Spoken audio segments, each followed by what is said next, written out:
नमस्कार, मैं हूं श्री प्रकाश। आप देख रहे हैं आज न्यूज। जनपद पंचायत बिजावर में आए दिन कहीं न कहीं भ्रष्टाचार के आरोप लगते रहते हैं।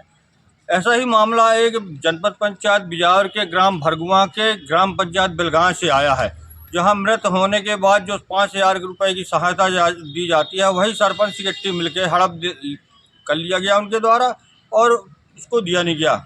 मामला ये है कि नीता कुमारी की मौत लगभग 10 दिसंबर 2022 को हो गई थी।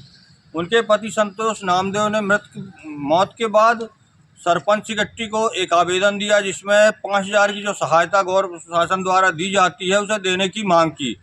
जिसके बाद लगभग 14 फरवरी 2023 को पंचायत द्वारा एक प्रतिवेदन देकर जनपद पंचायत को यह सूचना दी गई कि उन्हें 14 फरवरी 2023 को उनको 5,000 रुपये उन्हें दे दिया गया है। उनकी बच्ची और उनके पति संतोष नामदेव को पैसा दे दिया गया है और इसके गवाह में गांव के ही पंच हैं राम स्वरूप, उनको गवाह रखा गया है। जबकि उनके पति को आज तक या उनके परिजन को 5,000 की राशि नहीं दी गई है। ग्राम पंचायत बिलगांव के सचिव हैं मंगल सिंह लोधी और सरपंच है राकेश राय। इनने एक प्रतिवेदन दिया जनपद में। उनने ये कहा कि हमने उन्हें 5,000 की राशि दी गई है, लेकिन उनके पति या उनके परिजनों का कहना है कि पंचायत द्वारा पैसा मिले ही नहीं उन्हें। जबकि उनके द्वारा कई बार सरपंच और सचिव से ये आवेदन दिया गया, सूचना मौखिक तौर पर दी गई कि उनको पैसा दिया जाए, लेकिन उन्हें नहीं दिया जाए। हमारे साथ संतोष नामदेव नीता कुमारी के पति हैं, उनसे बात करते हैं। क्या है मामला? हाँ सर, हमको 1 रुपया भी नहीं मिला है। क्या घटना हो गई थी?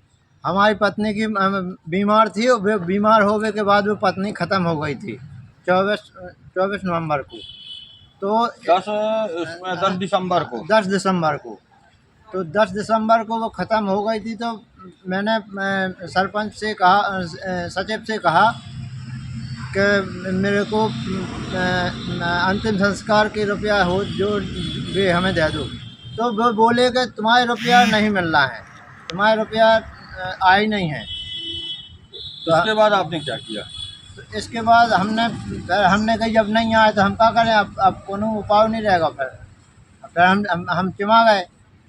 फिर हमने कही, फिर हमने अभी हमने जाके हमने जनपद कार्यालय गए।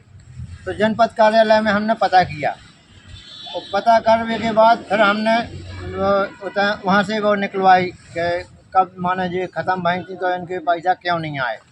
तो वहाँ से पता लगा कि पैसा आ चुके हैं, पैसा आवे के बाद भी इन्हें दिए भी नहीं है। इसमें ये उल्लेख है कि आपके कागजों में जो जनपद पंचायत द्वारा मिला कागज, हाँ। उसमें ये है कि आपको लगभग 14 फरवरी 2023 को आपको पैसा दे दिया गया है। हाँ। उसमें गवाह में एक पंच राम स्वरूप है। हाँ। और आपकी बच्ची का भी नाम उसमें हाँ। कि इनके हाथ में दिया गया पैसा। हाँ, तो हमको पैसा एक भी नहीं मिला है, ना हमारी बच्ची को भी नहीं मिला है। और राम स्वरूप पाठक जो वे कह देवे कि हाँ अगर तुमको पैसा मिला है तो मैं मान लूँगा कि हाँ मिला है। फिर जब पैसा नहीं मिला तो आपने क्या किया इसके बाद? पैसा नहीं मिला तो फिर मैंने सीओ को शिकायत की और एसडीएम साहब को शिकायत की। कब की आपने? मैंने कल की तारीख थी। हाँ, कल की आपने 21 तारीख। हाँ, कल 21 तारीख को मैंने जो 21 जनवरी को मैंने हाँ। शिकायत दर्ज की। 21 जनवरी को जी। जब इनका पैसा नहीं मिला, मांगते मांगते थक गए, तो इन्हें किसी के द्वारा जानकारी जनपद पंचायत से मिली। तो वो गए वहाँ, उन्होंने जानकारी निकाली तो वहाँ पता चला कि 14 फरवरी को इनको पैसा दे दिया गया है, जबकि इन्हें पैसा मिला ही नहीं है।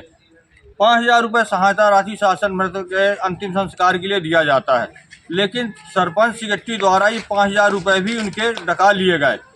हालांकि जनपद पंचायत बिजावर में आए दिन आरोप लगते रहते हैं कि नहीं इनके यहाँ भ्रष्टाचार मचा है। आए दिन किसी न किसी बहाने कोई न कोई घटनाएं, हमेशा पैसा खाने की बातें सामने आती रहती हैं और शिकायत करने के बाद कोई भी कार्रवाई नहीं होती। जनपद पंचायत बिहार में शायद मध्य प्रदेश की पहली जनपद होगी जहाँ सबसे ज़्यादा सूचना के अधिकार लगाए जाते हैं, लेकिन आज तक कभी किसी कार्रवाई नहीं हुई। ज़्यादातर लोगों को नकल नहीं दिया जाता, सूचना अधिकार में हार थक के रह जाते हैं। कल इनके द्वारा एसडीएम और जनपद सीओ से शिकायत की गई। अब देखना रोचक होगा कि इस मामले में अधिकारियों द्वारा क्या कार्रवाई की जाती है, सरपंच सेक्रेटरी के ऊपर क्या कार्रवाई की जाती है, ये तो आने वाला वक्त ही बताएगा। लेकिन अभी लगभग 1 साल घटना होने के बाद भी अभी तक इनके पैसे नहीं मिला। ऐसे उम्मीद कम ही लगाई जाती है कि शायद ही कोई कार्रवाई हो। बिजावर से मैं श्री प्रकाश भट्ट।